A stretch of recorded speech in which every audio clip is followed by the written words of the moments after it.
Hi, this is Majo John Madden at about 2:40 in the morning on Monday morning, the 26th of June. And I'm going to talk kind of quiet because I don't want to disturb anybody. I'm right next to the hotel here in El Diamante.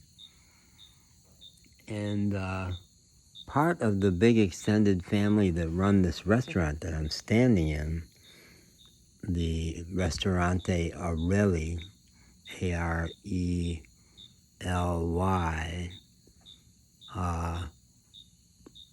think I'm spelling that wrong. I'll put it in there.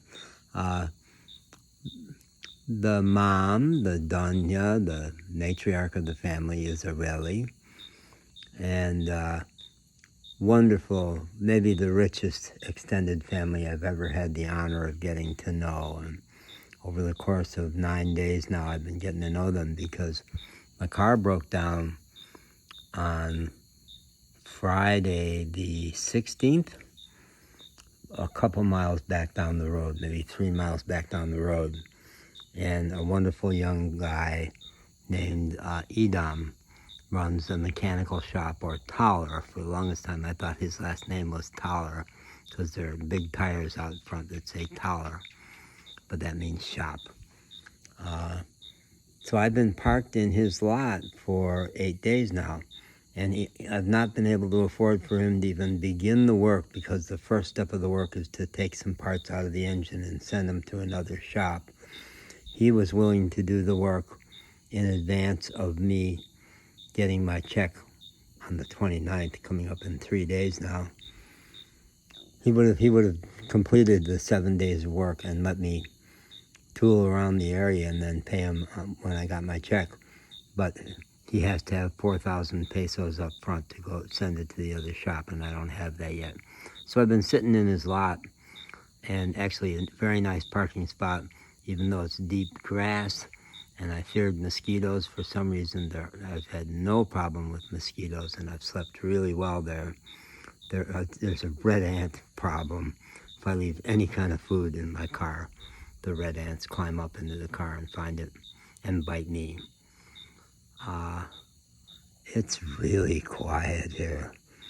This little pueblo is often not quiet because that road out there, you wouldn't know it now, is a federal highway. It's a carretera, and it's one of the best in Mexico. I came to understand yesterday. I had already noticed that my car has terrible suspension, so bad that a mechanic up in Texas who knew Mexico really well said, your car won't survive the roads in Mexico. And even many of the interstate highways just bounce me around like crazy. I have to really, really watch for holes in the pavement. But this one is a real smooth road.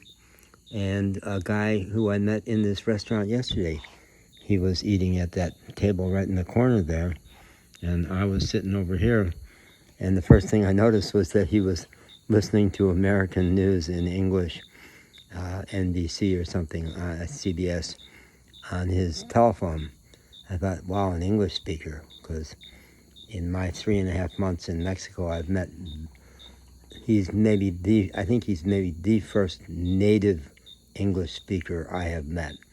No, almost no American tourists. I've not met one in this part of the country. I came in right near Matamoros, which is kind of famous, Brownsville, Matamoros, the very northeast corner of Mexico.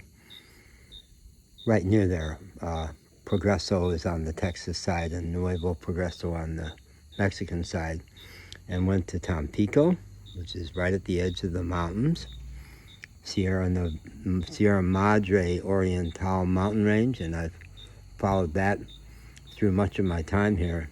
Never expected to see mountains. I was just planning to stay along the Gulf of Mexico, but they run right next to the Gulf of Mexico here.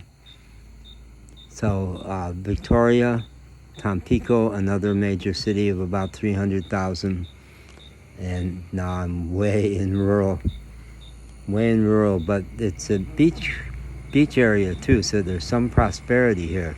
There's actually more prosperity here than I quite understand. Now here comes a truck. There's no stoplight in this town, but there are 3 speed bumps. 3 speed bumps. So the trucks sometimes really hit their brakes hard, and then they grind their gears to power up again.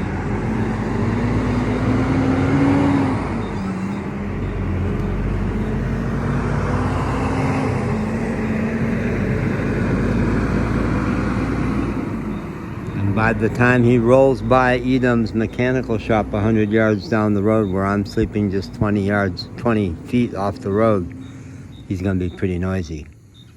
He's not pushing it as much as a lot of them do. So a lot of traffic, and the guy I met yesterday in here, the English-speaking guy, was from Belize. And boy, he educated me about so much. So much. He educated me about I didn't even know there was an English-speaking country in this part of the world. But Belize in Central America, he said a 24-hour drive from here to the border of Belize, which butts right up against Mexico, I guess. I'm almost sure, yeah. Is British by background, British colony, and English speaking, so he's always spoken English. And he struck me as racially African more than Latino. And that is true of some of the British colonies, but I want to learn more about Belize. And culturally, he was more African than Latino. And what an interesting, sophisticated guy. And we follow some of the same news stories in the U.S. And he's back and forth to the U.S. all the time because his business is buying cars in the U.S. and bringing them down to Belize. And one of the things I've been really curious about with this area is why I see so many truck trailers and so many individual trucks pulling 1 or 2 cars, usually 1. He had 2. It's his business. He's been doing it for 20 years, and he goes all over the U.S. He's about to go to Minnesota, I think, next week. And he educated me about a lot of stuff. Like I've been, quotes, debunking the notion that travel in Mexico is dangerous because 3.5 months I've seen no sign of bandits. And he said, they're there. You don't have anything they want, so you haven't seen them. You're driving an old truck. Motorcycle. He knows exactly how to get around the speed bumps. Didn't have to slow down. Yeah, he himself had been part of a convoy. He had 5 employees working for him, each of them pulling 1 or 2 vehicles. And I guess just a couple weeks ago,